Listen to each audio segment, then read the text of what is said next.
fans, it's John here with you. Thanks for joining today. Today we are going to run through a Michter's tasting that was up here at Anoka Hardware Store.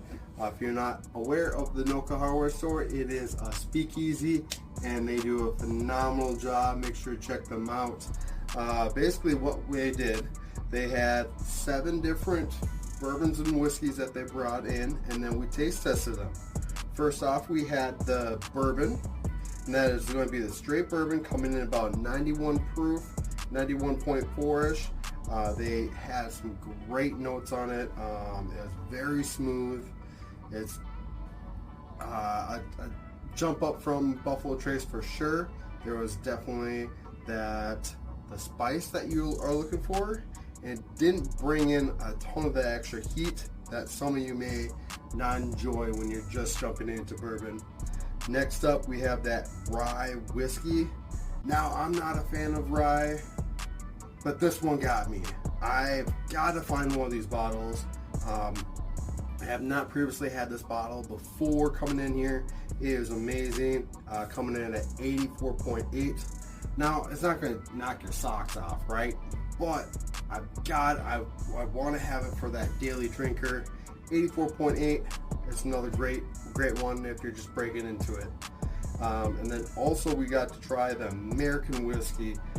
These 3 are really going to be their staples, their flagships. This one's at 83.4%.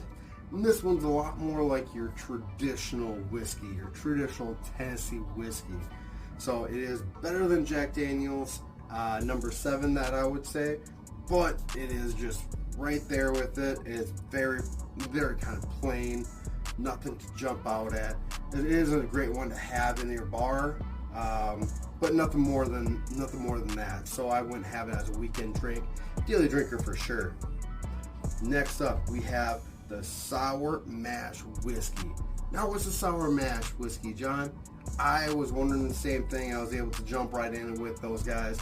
Sour mash whiskey is going to be that complete blend. So a rye is going to be 51% wheat or rye, and then the bourbon is going to be 51% corn.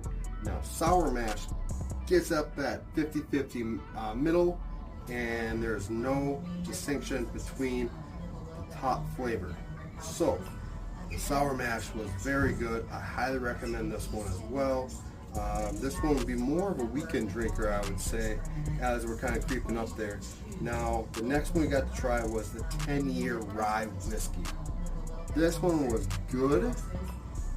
I would definitely say the best rye whiskey I've had. Now, as I mentioned, I haven't had a whole lot of rye whiskeys. Not much of a rye whiskey fan. So this one was good, but just wasn't like right there.